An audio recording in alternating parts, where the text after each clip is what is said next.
Hello प्यारे बच्चों, देखिए आज है 12th क्लास की फिजिक्स और चल रहा है बच्चों चैप्टर नंबर 13 जिसका नाम है न्यूक्लियाई दैट इज़ नाभिक। और इस चैप्टर का बच्चों आज रहेगा लेक्चर नंबर 14 यानी 14वां व्याख्यान। और आज के इस लेक्चर में बच्चों हम आपकी एनसीईआरटी बुक के 13.7वें टॉपिक जिसका नाम है नाभिकीय ऊर्जा दैट इज़ न्यूक्लियर एनर्जी, इसका अध्ययन करेंगे बच्चों। Nuclear energy. अब बच्चों बात आती है कि नाभिकीय ऊर्जा समझने से पहले ये बच्चों है क्या? ऊर्जा है। तो देखें बच्चों, ऊर्जा विभिन्न रूपों में पाई जाती है, पता है आपको। यांत्रिक ऊर्जा, वैद्युत ऊर्जा, आपने ये ऊर्जाएं पढ़ी हैं। हमारी ज़रूरत के हिसाब से हमें भिन्न भिन्न समयों पर भिन्न भिन्न प्रकार की ऊर्जाओं की ज़रूरत पड़ती है। तो हम जैसे एनर्जी की बात करें, ऊर्जा की बात करें, तो ऊर्जा हमें देखो यांत्रिक ऊर्जा के रूप में देखी है हमने। यांत्रिक ऊर्जा में भी आपने दो टाइप पढ़े, गतिज ऊर्जा, स्थितिज ऊर्जा।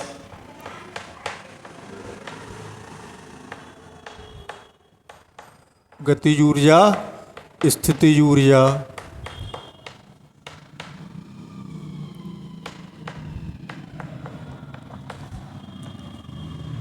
कोई बॉल फेंकनी है बच्चों, कोई बॉल फेंकनी है तो उसको हमें क्या देना है?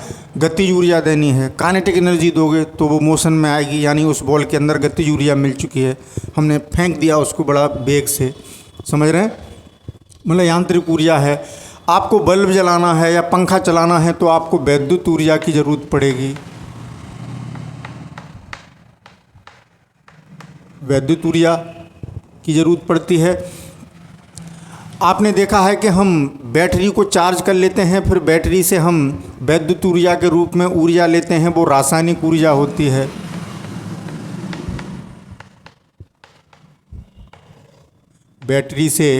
बैटरी में ऊर्जा रासायनिक ऊर्जा के रूप में संचित है। केमिकल रिएक्शन से रासायनिक ऊर्जा मिलती है। वैसे ही आपने देखा है, हमें सर्दी लग रही है तो हमें ऊष्मा की ज़रूरत होती है, हम हीटर के सामने बैठ जाते हैं। या हमें खाना पकाना है तो हमें ऊष्मा की ज़रूरत होती है, यानी ऊर्जा हमें ऊष्मा के रूप में भी चाहिए, यानी ऊष्मीय ऊर्जा भी चाहिए। ठीक है ना बच्चों? ऐसे ही भिन्न भिन्न प्रकार की ऊर्जाएं हैं। इन्हीं ऊर्जाओं के प्रकारों में से एक ऊर्जा नाभिकीय ऊर्जा भी है बच्चों। कौन सी ऊर्जा? नाभिकीय ऊर्जा। तो अपनी ज़रूरत के हिसाब से हमें ये विकल्प चुनने पड़ते हैं कि हमें कौन सी ऊर्जा की ज़रूरत पड़ती है। हमें बच्चों पंखा चलाना है तो हमें ऊष्मीय ऊर्जा से पंखा थोड़ी चला लेंगे, तो पंखा चलाएंगे। वैद्युत ऊर्जा से खाना पकाना है तो ऊष्मीय ऊर्जा से पकाएंगे। तो अपनी ज़रूरत के हिसाब से हम दैनिक जीवन में ऊर्जा के भिन्न भिन्न स्वरूपों का उपयोग करते रहते हैं। तो आज हम पढ़ने जा रहे हैं इन्हीं ऊर्जा के टाइप्स में से एक टाइप, कौन सा? नाभिकीय ऊर्जा। तो बच्चों, जो नाभिकीय ऊर्जा है हमें कैसे प्राप्त होती है, क्या है नाभिकीय ऊर्जा, इसकी डिटेल पढ़नी है। लेकिन हम ऊर्जा के स्रोत पढ़ते हैं बच्चों। जैसे ऊर्जा के जो स्रोत हैं, ये तो ऊर्जाएं हो गई, लेकिन ये ऊर्जाएं मिलेंगी किससे? यानी सोर्स ऑफ एनर्जी, ऊर्जा के स्रोत, इनकी बात करें। जैसे इसको हम यहीं ख़त्म करते हैं। अब हम ऊर्जा के स्रोतों की बात कर रहे हैं। तो देखें, पहले बच्चों हम ऊर्जा कहाँ से लेते थे? लकड़ी से मिलती थी ऊर्जा। खाना पकाते थे, पहले चूल्हे में लकड़ी जलाई जाती थी बच्चों। अंगीठी हुआ करती थी, उसमें कोयला डाला जाता था। ट्रेन चलती थी, ट्रेन को ऊर्जा कहाँ से मिलती थी? कोयले से मिलती थी। पहले कोयले वाली ट्रेन बनी थी बच्चों, ध्यान है आपको। लकड़ी, कोयला, पेट्रोलियम। बाइक चलानी है तो आपको पेट्रोल डलवानी पड़ेगी बाइक में, तभी तो उसको ऊर्जा। बाइक चल रही है तो उसको ऊर्जा चाहिए। किसी भी कार्य करने को बच्चों क्या चाहिए होती है? ऊर्जा। तो बाइक चलानी है हमें, या स्कूटर चलाना है, स्कूटी चलानी है, कार चलानी है, तो हमें बच्चों डीजल, पेट्रोल, सीएनजी इनकी ज़रूरत पड़ती है। वो क्या है? पेट्रोलियम।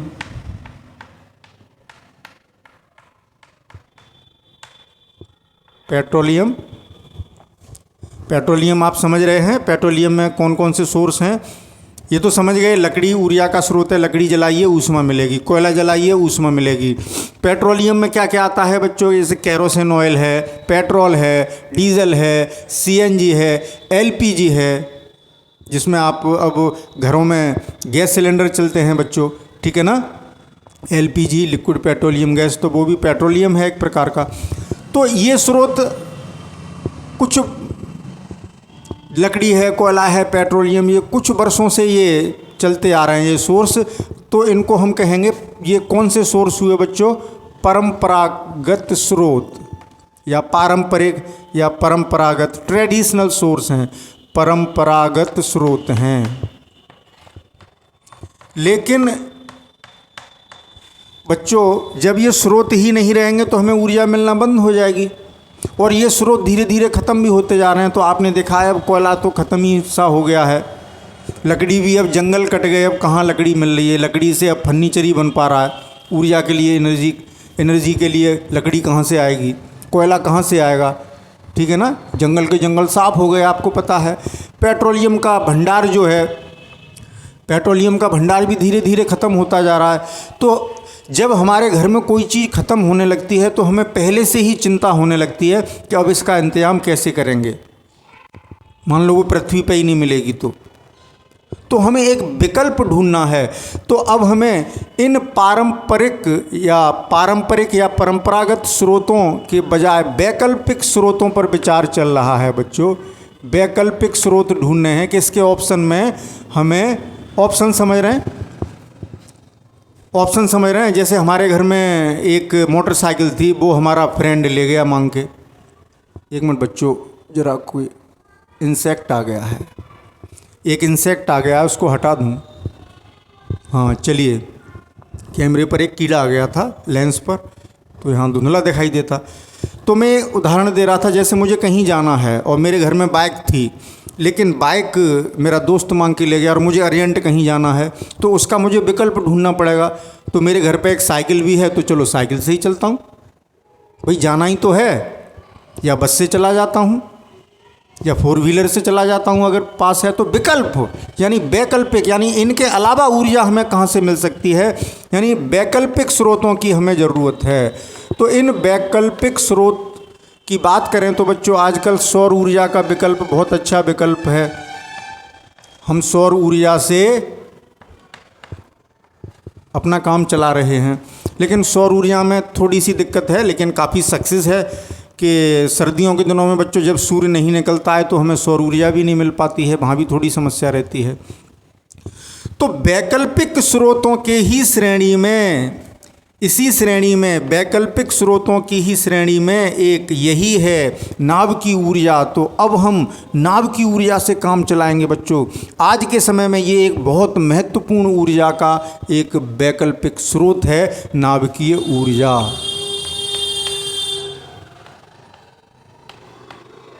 नाभिकीय ऊर्जा। अब देखो बच्चों, जो परंपरागत स्रोत थे, लकड़ी, कोयला, पेट्रोलियम, इनसे जो ऊर्जा मिलती थी वो मिलती थी, इनसे जो ऊर्जा मिल रही है वो रासायनिक अभिक्रियाओं से।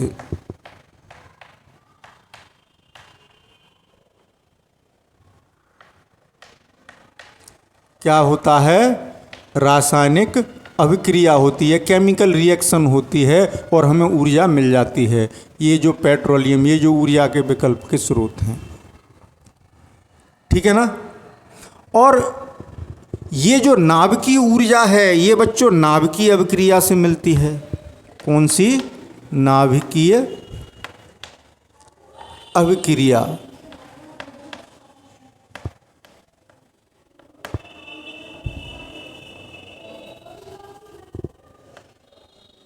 नाभिकीय अभिक्रियाओं से हमें क्या मिलेगी, नाभिकीय ऊर्जा मिलेगी।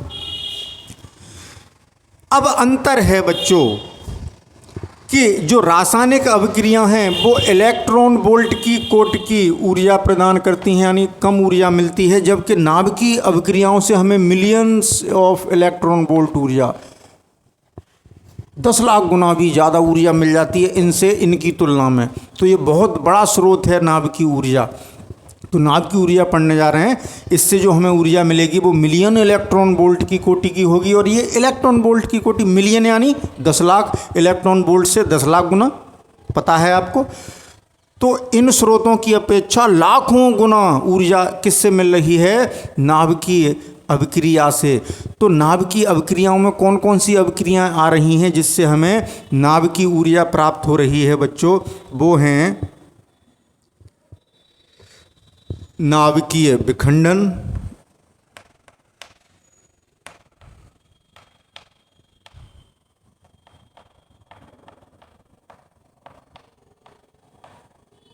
और दूसरा है बच्चों नाभिकीय संलयन। ये जो अभिक्रियाएं हैं वो ऊर्जा की अपार मात्रा, प्रचुर मात्रा, नाभिकीय संलयन। नाभिकीय संलयन। तो नाभिकीय विखंडन और नाभिकीय संलयन जब अभिक्रियाएं होती हैं तो हमें बहुत अपार ऊर्जा में मात्रा मिलती है। द्रव्यमान क्षति होती है और द्रव्यमान क्षति होने से वो द्रव्यमान क्षति ऊर्जा में कन्वर्ट हो जाती है E बराबर डेल्टा M इंटू सी स्क्वायर से। बात समझ रहे हैं? तो ये बहुत बड़ा स्रोत है नाभ की ऊर्जा का, जो स्रोत है नाभिकीय विखंडन और नाभिकीय संलयन। अब ये हैं क्या नाभिकीय विखंडन और नाभिकीय संलयन, इसकी भी बात करेंगे बच्चों, ठीक है ना। तो मैंने एक बात बताई कि नाभिकीय ऊर्जा जो है ये हमारा वैकल्पिक स्रोत है और सबसे बड़ा इम्पोर्टेंट, सबसे महत्वपूर्ण यानी मोस्ट इम्पोर्टेंट, सबसे महत्वपूर्ण स्रोत नाभिकीय ऊर्जा, मतलब सबसे इम्पोर्टेंट स्रोत जो है वैकल्पिक स्रोतों में वो क्या है? नाभिकीय ऊर्जा। और नाभिकीय ऊर्जा हमें नाभिकीय अभिक्रियाओं से मिलेगी और नाभिकीय अभिक्रियाएं क्या हैं? नाभिकीय विखंडन और नाभिकीय संलयन। तो बच्चों धीरे धीरे एक एक करके हम इनको पढ़ेंगे कि ये अभिक्रियाएं क्या हैं। तो रासायनिक अभिक्रिया क्या है? जैसे बच्चों कोयला जलाते हो, आपने जलाया 1 किलोग्राम कोयला, 1 किलोग्राम कोयला जलाया तो आपको ऊर्जा मिलेगी 10⁻7 जूल के ऑर्डर की, इतनी एनर्जी मिलेगी। और अगर आप 1 किलोग्राम यूरेनियम का विखंडन करते हैं, यूरेनियम ये रेडियोएक्टिव तत्व है यूरेनियम, तो 1 किलोग्राम यूरेनियम जैसे 92 235 इसका विखंडन करेंगे। अभी समझाएंगे हम विखंडन क्या होता है, थोड़ी देर तसल्ली करिए, अभी मैं कंपेयर कर रहा हूँ। इसका विखंडन करेंगे तो मिलेगी आपको 10⁻14 जूल, तो 1 करोड़ गुना ज़्यादा होगी। यहाँ 10⁻7 है, यहाँ 10⁻14 भाग करोगे, ऑर्डर है ये, एग्जैक्ट वैल्यू नहीं है कि इतनी कोटि की ऊर्जा 1 किलोग्राम कोयला जलाओगे तो इतनी, और जबकि 1 किलोग्राम यूरेनियम का विखंडन करने से 10⁻14 1 करोड़ गुना हो गई, इतनी जूल ऊर्जा मिल रही है।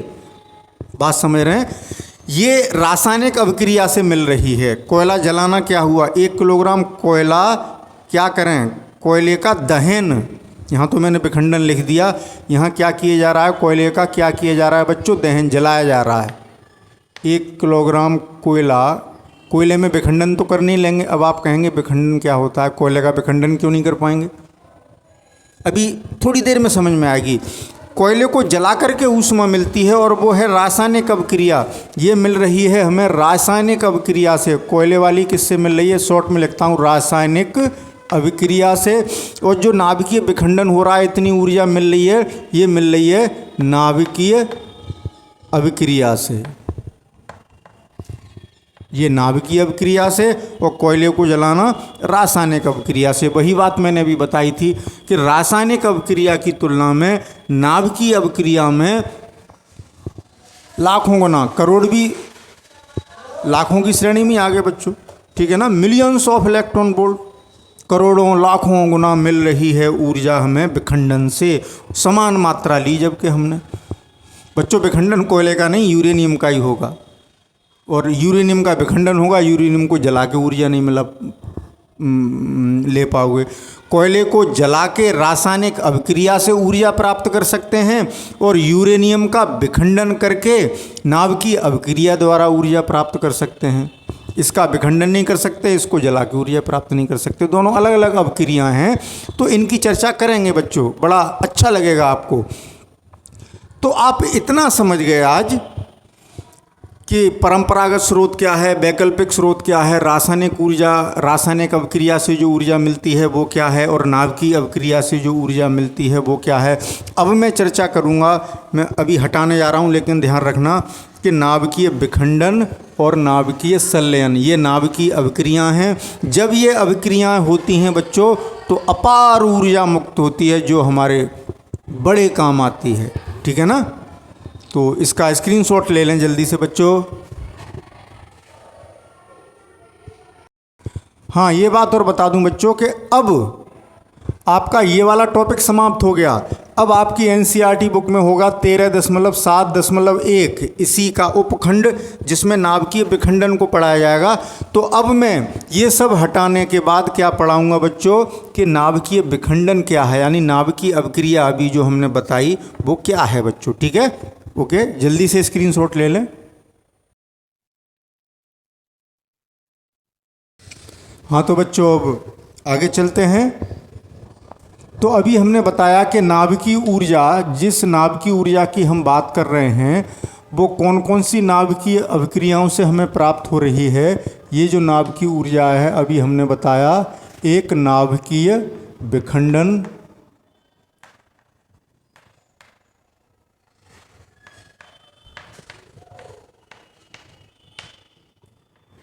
और एक नाभिकीय संलयन।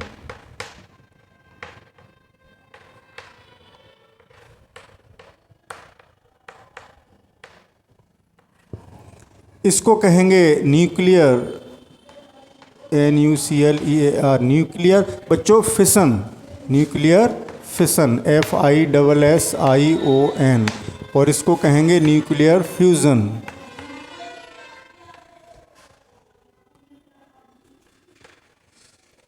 FUSION। तो ये क्या हैं ये अभिक्रियाएँ। तो अब अगला टॉपिक 13.7.1 आपकी किताब में जो है बच्चों 13.7.1 यानी इसी टॉपिक का हिस्सा है, क्योंकि इसी टॉपिक के अब ये पढ़ने हैं, ये पढ़ने हैं। तो नाभिकीय जो विखंडन है अब इसकी चर्चा करते हैं, इस टॉपिक को लेके चल रहे हैं, इससे हमें अभी कोई मतलब नहीं है, इसको बाद में पढ़ेंगे। तो क्या है नाभिकीय विखंडन, अब इस टॉपिक के अंतर्गत ये टॉपिक स्टार्ट करते हैं। ये मैंने बता दिया कि नाभिकीय ऊर्जा हमें नाभिकीय विखंडन और नाभिकीय संलयन दोनों ही नाभिकीय अभिक्रियाओं से मिलती है। तो एक एक करके पढ़ते हैं, चलिए बच्चों।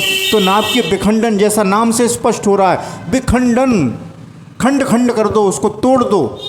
तो होता क्या है बच्चों, जैसे आपने देखा कि रेडियो एक्टिव 6 पढ़ा था हमने कुछ दिन पहले रेडियो एक्टिव 6 पढ़ा था कि प्रकृति में कुछ ऐसे पदार्थ या कुछ ऐसे तत्व होते हैं जिनसे स्वतः ही अल्फा बीटा गामा रेज निकलती रहती हैं। अल्फा डिके होता है, बीटा डिके होता है, गामा डिके होता है, और ऊर्जा भी निकलती है साथ में।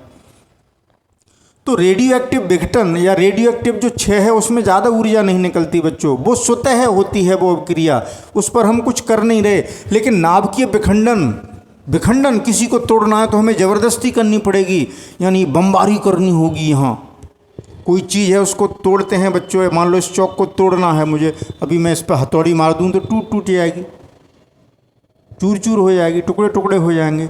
टुकड़े करना ही क्या है बच्चों, विखंडन।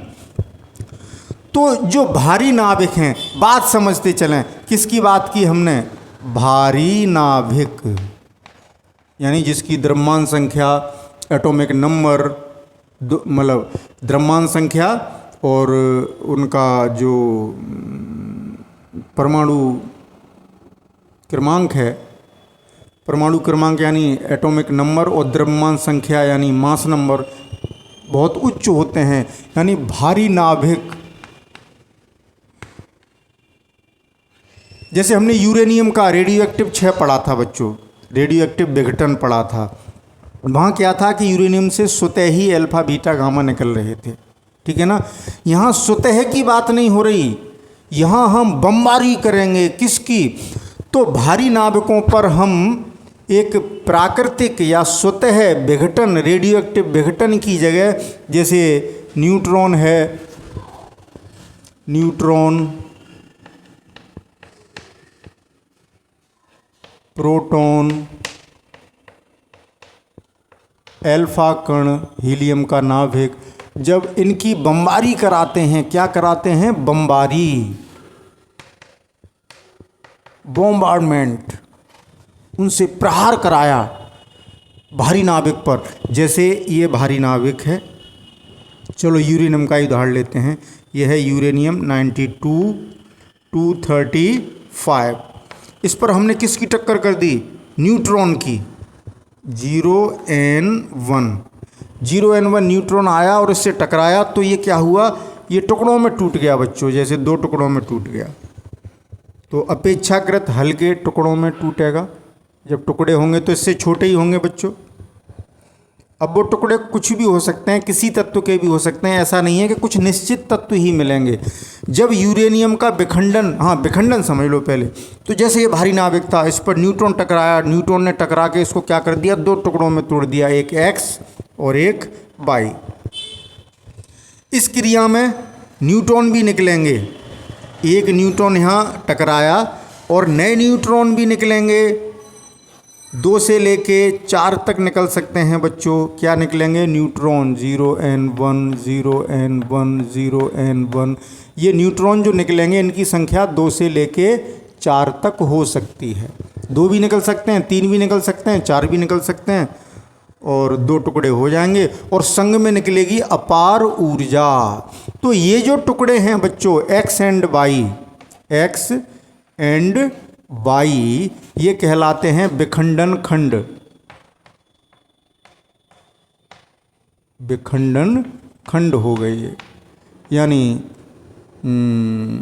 विखंडन खंड, यानी क्या कहें इनको, विखंडन को क्या कहते हैं बच्चों, फिशन कहते हैं, फिशन फ्रैगमेंट।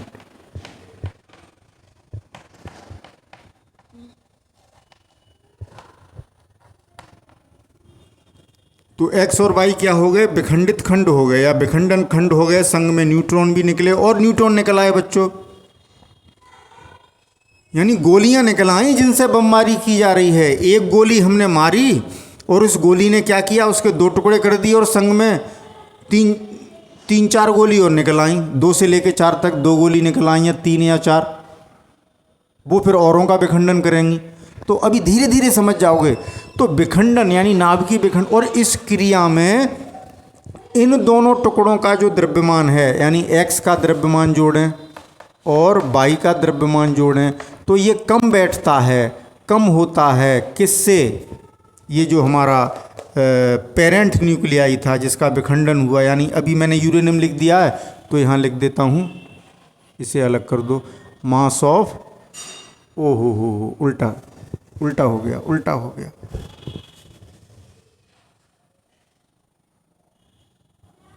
ये कुछ करने की ज़रूरत नहीं थी बच्चों, सब गड़बड़ कर दी जरा सी जल्दबाजी में, सॉरी बच्चों।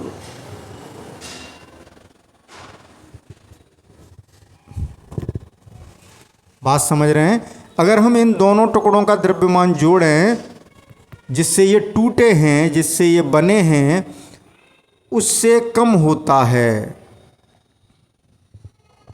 यानी mx + my कम होगा किससे, m ऑफ यूरेनियम वाले मास से।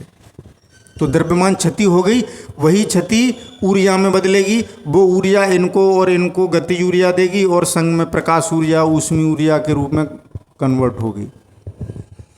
यानी द्रव्यमान जब क्षति होगी यूरेनियम की, तो बच्चों होता क्या है कि जब यूरेनियम का विखंडन होता है तो उसका 0.1% द्रव्यमान क्षय हो जाता है इस अभिक्रिया में, और वो किस में बदल जाता है, ऊर्जा में। अब वो ऊर्जा किस किस रूप में हमें मिलती है, इनको गति ऊर्जा प्रदान करती है, न्यूट्रॉनों को गति ऊर्जा प्रदान करती है, ऊष्मा के रूप में निकलती है, प्रकाश के रूप में भी निकलती है। तो वो ऊर्जा कई टुकड़ों में बट गई। 0.1% मास द्रव्यमान क्षति लिख दूं मैं, द्रव्यमान शॉर्ट में लिख दूं द्रव्यमान, वीडियो बहुत लेंदी हो जाता है बच्चों, समझाना ही तो है आपको, किताब में तो सब पढ़ ही लेंगे। द्रव्यमान क्षति हुई 0.1% की, उससे हमें ये द्रव्यमान क्षति डेल्टा एम, द्रव्यमान क्षति को डेल्टा एम कहते हैं, और वो बदल जाती है आइंस्टीन के मास एनर्जी रिलेशन से ऊर्जा में। और वो ऊर्जा ऐसा नहीं किसी एक चीज़ में ही आ गई कि इकट्ठी मिल गई, इकट्ठी नहीं मिलती, वो ऊर्जा कई भागों में बढ़ती है। इन फ्रैगमेंट्स को, इन विखंडन खंडों को गति ऊर्जा देती है, न्यूट्रॉनों को गति ऊर्जा देती है, और बची खुची ऊष्मा में बदलती है, और कुछ प्रकाश में भी बदलती है। ठीक है ना। तो बच्चों नाभिकीय विखंडन क्या हुआ कि जब कोई भारी नाभिक, जब किसी भारी नाभिक पर, ये क्या कर रहे हैं बच्चों, बमबारी, आपने देखा है ना बम गिराते हैं, कहीं बम गिराया जाता है, बम गिराया जाता है तो वहाँ विस्फोट होता है, तो वहाँ चीज़ें टूट फूट हो जाती हैं। तो यहाँ हमने नाभिक पर बम की जगह क्या गिराया, बम क्या है हमारा, न्यूट्रॉन। क्या है बच्चों, न्यूट्रॉन। तो न्यूट्रॉन को जब हमने न्यूट्रॉन से प्रहार कराया, प्रहार, अटैक, किस पर, यूरेनियम पर, भारी नाभिक पर, तो वो दो टुकड़ों में, दो या दो से अधिक टुकड़ों में, लेकिन अपेक्षाकृत हल्के होंगे। भाई ये दो टुकड़े इससे हल्के ही होंगे। तो बच्चों परिभाषा क्या हुई, तो यही है बच्चों नाभिकीय विखंडन। ये क्रिया समझ में आ गई, चित्र से मैंने समझाई है, और अब मैं नाभिकीय अभिक्रियाएं भी लिखूंगा। ऐसा नहीं है कि जब न्यूट्रॉन पर न्यूट्रॉन की बमबारी यूरेनियम पर की गई बच्चों, तो कुछ निश्चित तत्व ही मिलेंगे, नए नाभिक जो होंगे वो निश्चित तत्वों को होंगे, ऐसा नहीं है। 20 तत्वों से भी अधिक के, 200 से भी अधिक समस्थानिकों के हमें ये विखंडन खंड प्राप्त हो चुके हैं बच्चों, ये बात आपको ध्यान रखनी है। तो बच्चों अब आगे लिखेंगे कि x और y क्या क्या बन सकते हैं, मैंने बताया ना, अभी मैं लिख देता हूँ। 20 तत्वों से भी अधिक, मतलब ये जो x और y हैं वो किस किस तत्व के बनेंगे, यहाँ बेरियम और क्रिप्टन बनेंगे, क्या क्या बनेगा, कभी एंटीमनी और नायोबियम बन सकता है, और स्ट्रॉन्सियम और नियोन भी बन सकते हैं, ये सब देखना है। तो 20 तत्वों से भी अधिक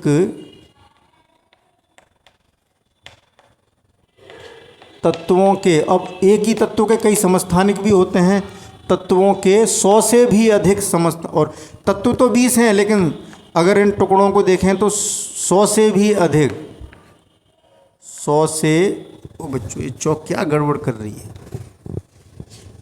चौक गड़बड़ कर रही है बच्चों।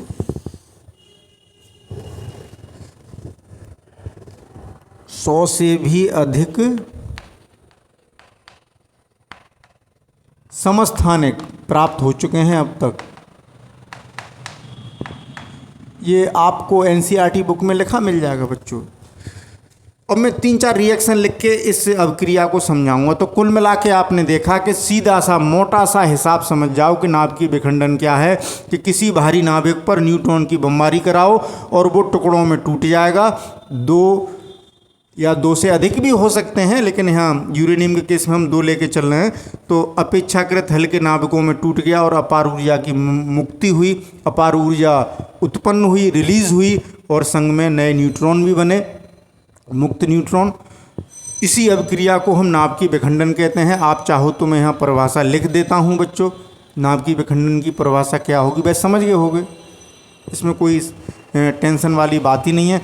अब हम इसी को रिएक्शन में लिखते हैं। जल्दी से स्क्रीनशॉट लें, मैं यहीं पर हूँ आपके सामने। अभिक्रिया को कैसे लिख सकते हैं बच्चों, मैं शॉर्ट में यहाँ लिखूँ, यहाँ लिखता हूँ। जैसे इसी अभिक्रिया को, ये तो मैंने समझाया कि हमने क्या किया, यूरेनियम, एक एग्जाम्पल लेके चलना है, 92-235 पर हमने प्रहार कराया 0N1 का। तो बच्चों एक अस्थायी तत्व बनता है जो उत्तेजित अवस्था में होता है 236, यूरेनियम का एक नया आइसोटोप बनेगा 236 और 92, लेकिन ये उत्तेजित अवस्था में होगा और अस्थायी होगा और तुरंत ही 2 टुकड़ों में टूट जाएगा। वो टुकड़े X भी हो सकता है और Y भी हो सकता है और संग में Q भी हो सकता है।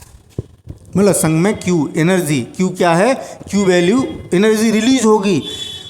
एनर्जी हम ये बम्बार्मेंट क्यों करा रहे हैं, ऊर्जा प्राप्त करने के लिए, क्योंकि क्या पढ़ रहे हैं, नाभ की ऊर्जा। तो ये Q ही है नाभ की ऊर्जा, ये ऊर्जा हमें मिलेगी इस अवक्रिया से। इसको मैंने चित्र में समझाया था, यहाँ वो नाभ की अवक्रिया में यहाँ दिखा दिया कि यूरेनियम 235 पर न्यूट्रॉन की बमबारी की तो हमें X और Y जो टुकड़े मिले। अब बच्चों को क्या क्या हो सकते हैं 3-4 उदाहरण देके मैं समझाऊंगा और ऊर्जा रिलीज होगी। और इस ऊर्जा में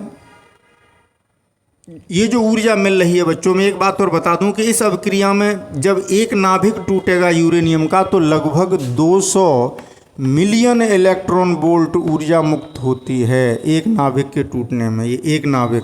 और जब हमारे पास पदार्थ होगा यूरेनियम तो उसमें अनंत नाभिक होंगे तो कितनी ऊर्जा रिलीज होगी आप अंदाज लगा सकते हैं। तो जल्दी से स्क्रीनशॉट लें, फिर आगे चलेंगे।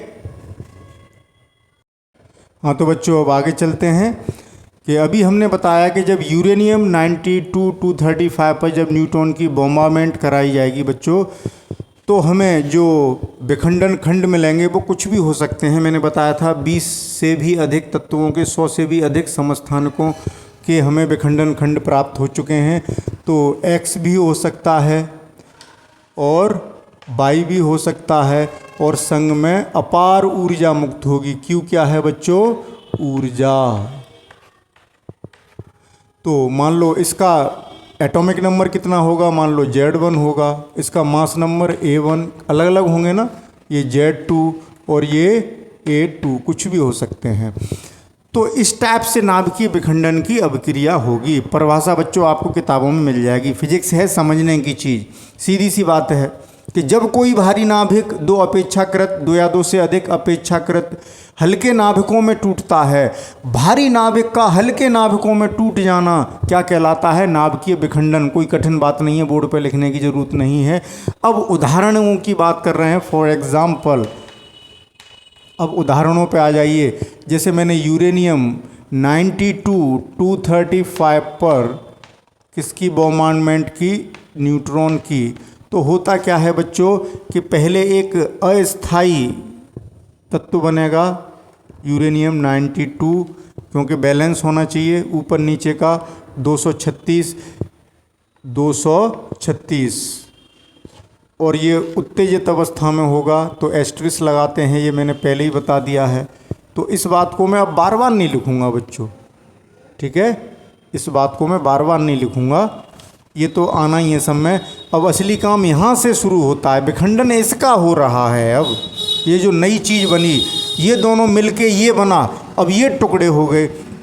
तो टुकड़े हुए तो बच्चों जैसे एक एग्जाम्पल बना बेरियम, मैं इनके नाम नहीं लिखूंगा बच्चों, आप समझ जाएंगे। बेरियम बना, इसका एटॉमिक नंबर कितना 56 और 144, बेरियम का एक आइसोटोप। ये सब समस्थानिक बन रहे हैं।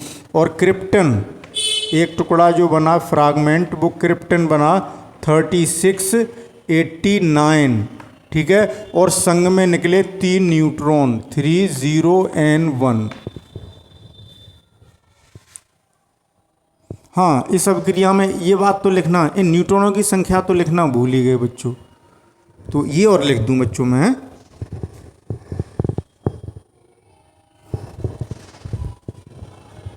संग में यहाँ न्यूट्रॉन नहीं दिखाए इस अभिक्रिया में, ये भी तो निकलेंगे। अब वो न्यूट्रॉन मैंने बताया था कितने हो सकते हैं, 2 भी हो सकते हैं, 3 भी हो सकते हैं, 4 भी हो सकते हैं। तो अब मैं यहाँ X लिख देता हूँ, इस जनरल रिएक्शन को लिख रहा हूँ, तो यहाँ लिख देता हूँ क्या निकलेगा बच्चों, X निकलेंगे neutron 0N1 X plus Q ऊर्जा निकले। तो यहाँ X यानी 3 न्यूट्रॉन निकल गए, 3 न्यूट्रॉन प्लस संग में ऊर्जा Q। तो ये विखंडन हुआ। ये नाभिकीय विखंडन हो गया कि इस यूरेनियम 92 235 पर न्यूट्रॉन की बॉम्बार्डमेंट कराई तो हमें बेरियम का एक समस्थानिक और क्रिप्टन का एक समस्थानिक मिल गया और 3 नए न्यूट्रॉन मिल गए और ऊर्जा भी निकली। अगला एग्जाम्पल देख लें तो यूरेनियम 92 235 पर बच्चों जब 0 and 1 यानी न्यूट्रॉन की बॉम्बार्डमेंट कराई जाएगी, अब मैं ये नहीं लिख रहा क्योंकि वीडियो बहुत लेंदी हो रहा है बच्चों, तो ऐसे ही बनाते चलते हैं। तो बेरियम का ये भी समस्थानिक मिल सकता है कि 56 and 144।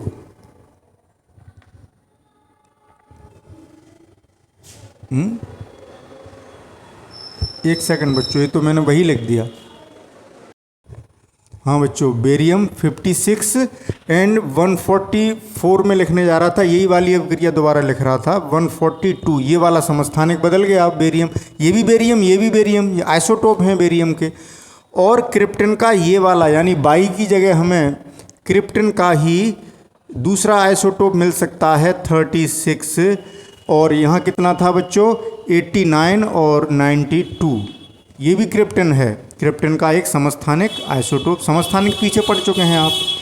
अब इस अभिक्रिया में जब बेरियम का ये आइसोटोप और क्रिप्टन का ये आइसोटोप मिलेगा तो हमें न्यूट्रॉन अब मिलेंगे 2। यहाँ 3 मिल रहे थे, 2 न्यूट्रॉन 2 0 and 1 और संग में अपार ऊर्जा।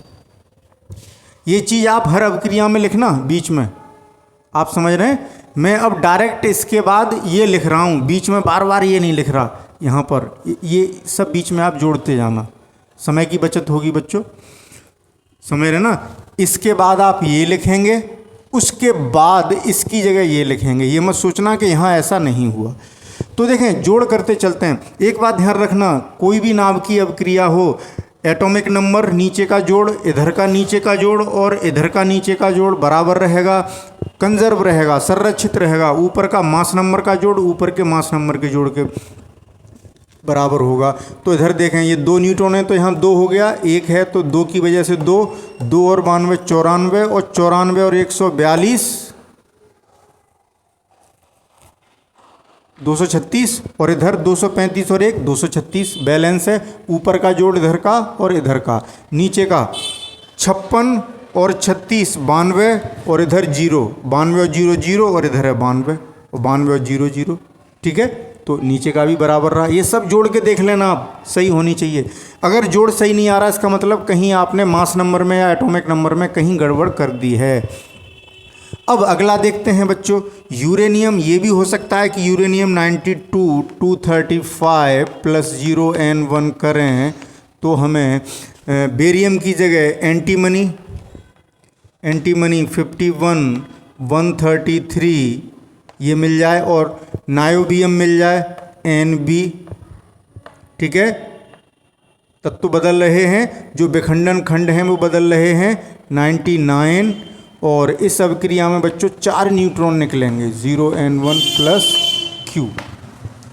यहाँ जोड़ चेक कर लें, 4 हैं तो 99 और 4 103 और 103 और 133 236 और इधर भी 235 और 1 236 हो गया।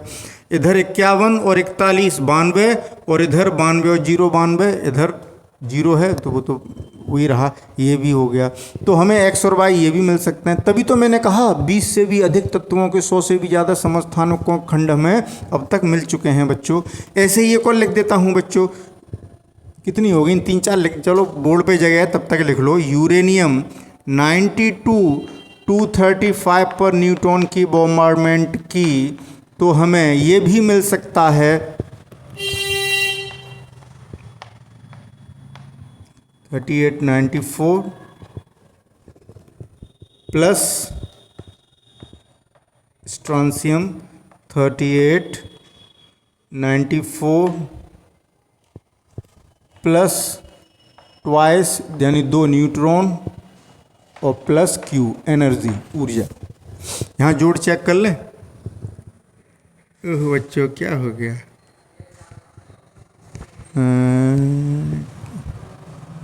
हाँ कुछ गड़बड़ हो गई,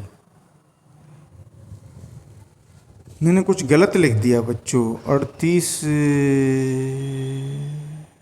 एक सेकंड बच्चों थोड़ी सी मुझसे मिस्टेक हो गई।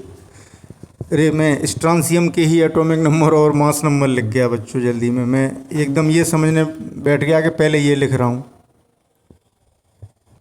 इसके लग गया, तो यहाँ ये नहीं मिलेंगे। टोटल इक्वेशन देखो जोड़ करके देखा तो मैच ही नहीं कर रहा था। तो जीनोन है उसके 54 एटॉमिक नंबर और 140 मास नंबर, ये आइसोटोप मिलेंगे और अपार ऊर्जा मुक्त होगी बच्चों। तो अब देखें जोड़ करके देख लेते हैं। इधर 2 हैं तो यहाँ 2 हो गए, 2 और 94 96, 96 और 140 236 और 235 और 1 236, 54 वो 38 और 2 40, यहाँ हाँ 2 क्यों, ये तो 0 है, 38 और 54 92 और यहाँ भी 92, ये भी ठीक हो गया। तो इस तरीके से बच्चों ये सब क्या हो रहा है, नाभिकीय विखंडन, और इसमें Q जो है वो अपार ऊर्जा मिल रही है। तो हमें ऊर्जा ही तो चाहिए थी, हम क्या पढ़ रहे थे, नाभिकीय ऊर्जा। तो अपार ऊर्जा मिल रही है और एक विखंडन में एक नाभिक यूरेनियम का 92-235 का इसका एक नाभिक, हमें एक नाभिक बच्चों, पदार्थ तो बहुत बड़ी बात हो गई कि हमारे पास यूरेनियम है, उसमें असंख्य नाभिक होंगे, उसका एक नाभिक ही हमें जो Q है वो कितनी दे रहा है, 200 मिलियन इलेक्ट्रॉन वोल्ट। बच्चों अभी मैं ये बताना चाह रहा था लेकिन अब टाइम बहुत हो रहा है, कल के लेक्चर में बात करेंगे। नाभिकीय विखंडन अभी पूरा नहीं हुआ, जो नाभिकीय विखंडन पढ़ रहे हैं, लेकिन आज आप सीख गए कि नाभिकीय विखंडन क्या है। तो मैं ये बताना चाह रहा हूँ कि अगर हम एक नाभिक से इतनी ऊर्जा ले रहे हैं तो 1 ग्राम अगर यूरेनियम लें तो कितनी हमें ऊर्जा मिलेगी, देखना कितनी अपार ऊर्जा मिलेगी। फिर 1 किलोग्राम से कितनी मिलेगी, वो सब बातें कल करेंगे। और नाभिकीय विखंडन अभिक्रिया से हमें जो ऊर्जा मिल रही है उसको हम अच्छे कामों में भी लगा सकते हैं और गलत कामों में भी लगा सकते हैं। तो बच्चों ये 2-3 दिन चलेगा टॉपिक। आप ये सोचो कि सर नाभिकीय विखंडन का जो टॉपिक है वो एक ही लेक्चर में पढ़ा दो, नहीं हो पाएगा। मैं पढ़ा भी दूंगा एक लेक्चर में लेकिन वो समझ में नहीं आएगा। तो आज आप केवल इतना सीख गए कि नाभिकीय विखंडन होता क्या है। संक्षेप में सुन लें कि किसी भारी नाभिक का 2 या 2 से अधिक हल्के नाभिकों में टूट जाना, अपेक्षाकृत हल्के नाभिकों में टूट जाना क्या कहलाता है, नाभिकीय विखंडन। और इस अभिक्रिया में नए न्यूट्रॉनों की बमबारी से हो रही है ना ये क्रिया, तो ये प्रेरित विखंडन है बच्चों। तो और ऊर्जा भी प्राप्त होती है। तो बच्चों शेष बातें करेंगे कल के लेक्चर में, तो कल का लेक्चर देखना ना भूलें क्योंकि बात अधूरी छोड़ी है और आधी बात अच्छी नहीं होती सुनना। कोई व्यक्ति कहानी सुना रहा है तो बहुत लंबी कहानी हो और रात बच्चों निश्चित है तो ये कह देते हैं कि चलो आज इतनी सुन लो, अब जो बच गई वो अगले दिन सुनाएंगे। अगली दिन नहीं, रात में। कहानियाँ रात में सुनाई जाती हैं बच्चों। आपकी दादी माँ, आपकी नानी माँ कहानियाँ रात को सुनाती हैं। तो शेष कहानी बच्चों कल के लेक्चर में। Okay, thank you for watching, best of luck and good bye.